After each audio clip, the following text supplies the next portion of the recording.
Who Moved My Cheese by Spencer Johnson, MD. The best laid plans of mice and men often go awry. Robert Burns. Life doesn't always turn out the way we think it will. When change happens, a lot of us have a natural tendency to resist that change. Why? Simply put, we are afraid of change. Change represents the unknown, which challenges our sense of safety and security. This is a very simple story about change. It's about seeing change, anticipating change, and adapting to change. Now, that sounds incredibly boring, but luckily the author, Spencer Johnson, has put a cool little twist on a boring topic and has interwoven the lessons of change into the story of 4 characters. 2 mice, named Sniff and Scurry, and 2 little people, who are the same size as mice, named Hem and Haw. These 4 characters represent parts of us. They represent the simple and complex within each of us. As Spencer put it, sometimes we may act like Sniff, who sniffs out change early, or Scurry, who scurries into action, or Hem, who denies and resists change as he fears it will lead to something worse, or Haw, who learns to adapt in time when he sees changing can lead to something better.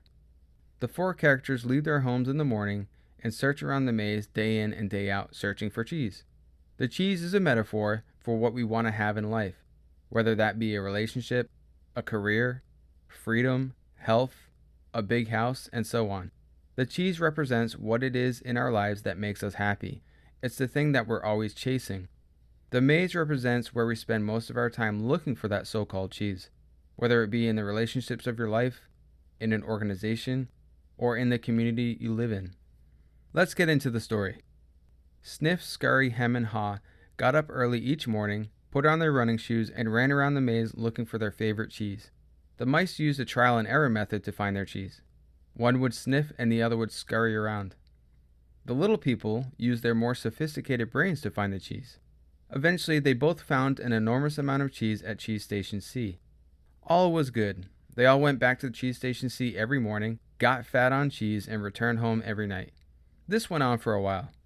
As time went on, Sniff and Scurry continued to wake up bright and early every morning.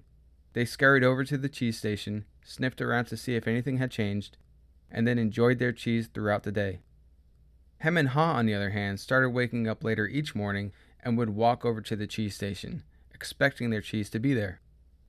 They had so much cheese at Cheese Station C that they felt confident it would continue to be there each morning.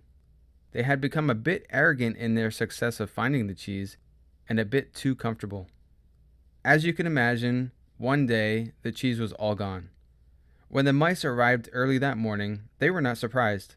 They had noticed that their cheese supply was getting less and less as they did their morning inspections. They simply put their running shoes back on and set out into the maze looking for new cheese. They didn't complicate the issue. The problem and the solution were simple. No more cheese? Go find new cheese. As the author stated, the situation at Cheese Station C had changed, so Sniff and Scurry decided to change. When Hem and Haw arrived later that day, they were shocked. Their whole world had been turned upside down. They weren't aware of the changes occurring in their environment and assumed the cheese would always be there. Hem ranted and raved. "What? No cheese? No cheese? Who moved my cheese?" He hollered for a while and finally said, "It's not fair." Haw was just as stunned, but he didn't rant and rave. He just stood there in shock and disbelief. He couldn't believe it and just tuned it all out. They went home that night hoping it would be back the next day, but as you can imagine, it wasn't there. The cheese was gone and it wasn't coming back. Hem began blaming others, stating, "We are entitled to our cheese. Why did they do this to me? What's really going on here?" Sniff and Scurry had been on the move and had already found new cheese at Cheese Station N. Hem and Haw faced a lot of the same emotions that many of us face when change slaps us in the face. They didn't want to face the facts. They were in denial. They didn't want to go back into the maze and look for new cheese because that meant uncertainty, getting lost, and possibly making a fool of themselves. The fear of failure had taken grip. They returned back to the empty Cheese Station C every day simply because it was familiar to them. It was their comfort zone. Haw began to come to his senses. He realized the error of his ways and began laughing when he realized what fear was doing to him. Haw tried to convince Hem to leave the station with him in search of new cheese, but Hem didn't want to listen. Haw contemplated his fears and asked himself, "What would you do if you weren't afraid?" Haw built up some courage, started to believe that he could find new cheese, envisioned himself finding new cheese, and then set off into the dark maze alone and uncertain of what's to come. Although the journey into the unknown was tough at first, that sense of adventure began to energize him. He wished he had set out in search for new cheese earlier and said to himself, better late than never. By this point in the story, Ha had already learned some valuable lessons. Expect change. Look for signs that change is coming. Or in the words of Spencer Johnson, smell the cheese often so you know when it's getting old. And finally, adapt to change quickly. While on his new cheese quest, he continued to reflect on why he didn't leave sooner. He realized that his fears were holding him back. As Spencer stated so perfectly in the book, what you are afraid of is never as bad as what you imagine. The fear you build up in your mind is worse than the situation that actually exists. Fear had been clouding his mind. He lived in a state of fear and focused on what could go wrong instead of what could go right. He finally understood that you have two choices. You can believe that change will harm you, in which case you'll resist it, or you can believe that change will help you, in which case you'll embrace the change. As he searched the maze, he realized he was happy when he wasn't being run by his fears. Sure, some fear is natural and should be taken seriously, since it can keep you out of real danger. But he knew that most of his fears were irrational and stopping him from making the changes he needed to.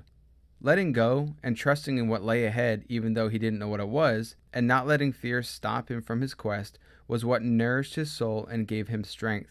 He realized that change could lead to something better. As he continued to look for new cheese, he continued learning some key lessons. The quicker you let go of old cheese, the sooner you find new cheese. Movement in a new direction helps you find new cheese. Imagine yourself enjoying your new cheese leads you to it.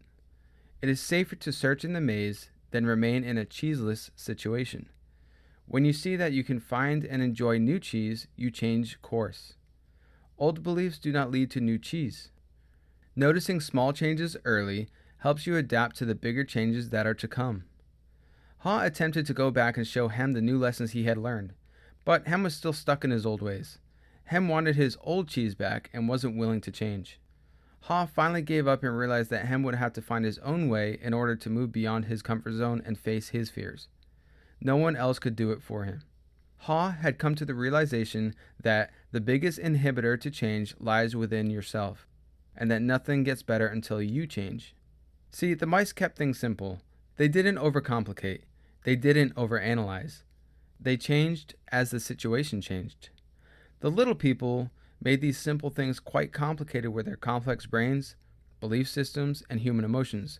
The little people are obviously smarter than the mice, but they're directing their energies in the wrong direction. Imagine if they had the right attitudes and beliefs. Imagine if they used their amazing brains to envision something better, to reflect on the mistakes of the past and use them when making plans for the future, to keep things simple and flexible, and to realize that you don't need to overcomplicate things or confuse yourself with fear-based beliefs. Wow, they would be unstoppable. At one point in the story, the author stated that Ha laughed and realized that he had started to change as soon as he had learned to laugh at himself and at what he had been doing wrong. He realized the fastest way to change is to laugh at your own folly. Then you can let go and quickly move on. Ha continued on his journey day in and day out. He finally understood that breaking out of your comfort zone and enjoying the journey for new cheese is rewarding in and of itself. Actually, finding the new cheese is just an additional bonus. Finally, Ha stumbled upon Cheese Station N, where Sniff and Scurry were hanging out enjoying their cheese. They were still ready for change, as was Ha. They kept a good eye on things, and Ha continued to venture out into the maze every now and then to see if anything had changed. He was aware and ready to adapt at a moment's notice. One day, Ha heard a noise outside of Cheese Station N. It sounded like someone else was coming. Could it be Hem, he thought? He said a little prayer and looked around the corner to see. The end. Did Hem show up, or was it someone else? That's for you to decide. Can the Hems of the world, or in ourselves, change their ways in their own time? I think so. It's a great little story with lots of great lessons. Now, some of you may be thinking, well, all change isn't good. We shouldn't just mindlessly conform to the needless changes forced on us by others. Great point, and in the foreword, Dr. Ken Blanchard addresses this. He says, everyone knows that not all change is good or even necessary, but in a world that is continually changing, It is to our advantage to learn how to adapt and enjoy something better. It is not what is in the story of who moved my cheese, but how you interpret it and apply it to your own situation that gives it value. Which character will you choose to be? Do you like to sniff things out and seek out opportunities? Do you like to jump into action like Scurry? Or are you more like Ha, who resists change initially, but remains open minded enough to adapt before it's too late? On a personal note, the Haws can be valuable because they do keep things a bit grounded. A world of only sniffs and scurries may change too rapidly and simply fall apart. The Haws do provide a bit of stability. Or do you want to be like Hem? Poor Hem, the anchor who isn't willing to change the way things are done. He's in his comfort zone and often says things like, "That's the way it's always been done around here." The Hems of the world are either too comfortable where they are, or they're too scared to change. They don't realize that the way things are done may have to change in order to survive and thrive. The Hems often feel like victims when their cheese, which they're somehow entitled to, is taken away from them. They whine and complain and resist moving on. Think about the different people in your life, in your relationships, work life, communities, and so on. Who are the Hems, Haws, Scurries, and Sniffs? How can this story help you deal with them better? How can these lessons help them? Change is difficult for people. It makes people afraid, so keep that in mind when guiding and helping people through the path of change. Ultimately, they have to do it themselves, but you can certainly show them the way. This is a very short book with lots of great lessons, so please, if you don't have a copy, go grab one. Read it and give it to a friend or a family member. It just may change their outlook on life. As Benjamin Franklin stated, change is the only constant in life. One's ability to adapt to those changes will determine your success in life. Thanks for watching. If you liked it, please like and subscribe, and drop me a comment below. Thanks, and I'll see you guys next time.